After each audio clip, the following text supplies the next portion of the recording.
Hello student, একটা প্রশ্ন করি।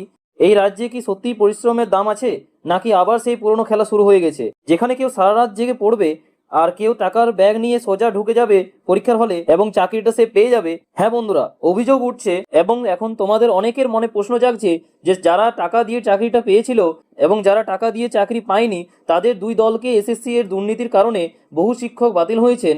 বাট যারা টাকা দিয়ে চাকরি পেয়েছিলেন এবং বাতিল হয়ে আবার এক্সাম দিয়েছে, তারা কি আবারও চাকরি পেয়ে যাবে এক্সাম দিয়ে এবং ইন্টারভিউ দিয়ে, নাকি তাদের জন্য কিছু পদক্ষেপ নেওয়া হবে? প্রথমে বলে রাখি, বিভিন্ন সূত্র মারফত জানা গিয়েছে এবং অফিসিয়াল ওয়েবসাইট থেকে আমরা দেখতে পাচ্ছি যে সুপ্রিম কোর্টের কড়া নির্দেশ যে এসএলএসটি দুর্নীতিগ্রস্তদের খুঁজে বের করতে হবে এবং তাদেরকে বাতিল করতে হবে। এবং যারা এই নিয়ে আর্জি করেন ও বিচারপতি এই নিয়ে কি বললেন চলুন জেনে নেওয়া যাক। এবং যারা মামলা করেছিল সেই মামলাটি পরবর্তী পদক্ষেপ কি হতে চলেছে, চলো বিস্তারিত এই ভিডিওর মাধ্যমে জেনে নেওয়া যাক। এবার তোমরা দেখতে পাচ্ছ অফিসিয়াল ওয়েবসাইটে যে এসএসসি এসএলএসটি কেস দুর্নীতিগ্রস্তদের খুঁজে বের করে বাতিল করুন, সুপ্রিম কোর্টের কড়া নির্দেশ, পরবর্তী শুনানির দিন ধার্য। তারপর তোমরা দেখতে পাচ্ছ যে SSC SLST case, Paschimbanga school service কমিশনের এসএসসি বা এসএলএসটি নিয়োগ দুর্নীতির মামলার সুপ্রিম কোর্টে একটি গুরুত্বপূর্ণ শুনানি অনুষ্ঠিত হলো।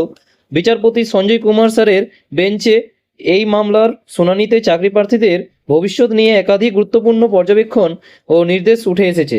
আদালত পশ্চিমবঙ্গ এসএসসিকে একটি কঠোর এবং স্পষ্ট নির্দেশ দিয়েছে, যা নিয়োগ প্রক্রিয়ার স্বচ্ছতা করার ক্ষেত্রে একটি বড় পদক্ষেপ বলে মনে করা হচ্ছে। এরপরে তোমরা দেখতে পাচ্ছ যে আজকে শুনানিতে বিবেক পাড়িয়ার মামলা সহ মোট 24টি সংযুক্ত মামলা শুনানি হয়।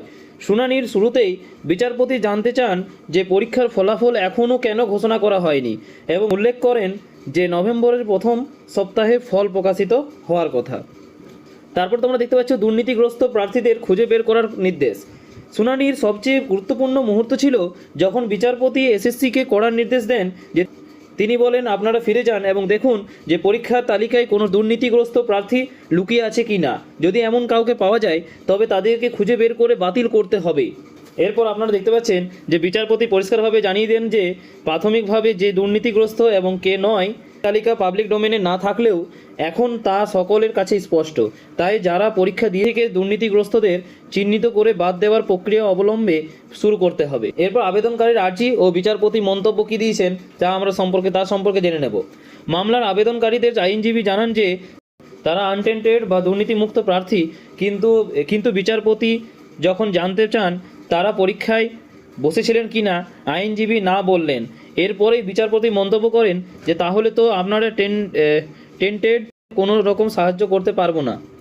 আবেদনকারীদের পক্ষ থেকে মূল রায়ের 47 নম্বর অনুচ্ছেদের ব্যাখ্যা এবং শুনানির জন্য একটি পৃথক দিনের আবেদন করা হলেও বিচারপতি তা মঞ্জুর করেননি।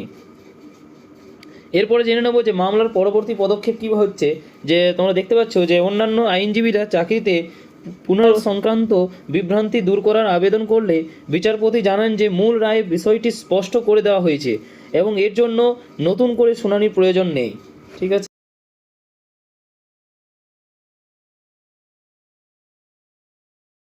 মামলার পরবর্তী শুনানির তারিখ কত দিয়েছে?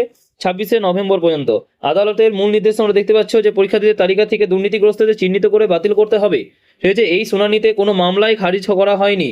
সমস্ত মামলাগুলি 26শে নভেম্বর আবার শোনা হবে।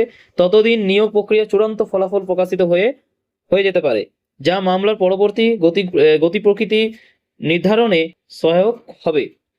আদালতের এই কঠোর মনোভাব নিয়োগ প্রক্রিয়ায় সত্ত্বে একটি ইতিবাচক পদক্ষেপ বলে মনে করছেন সংশ্লিষ্ট মহল।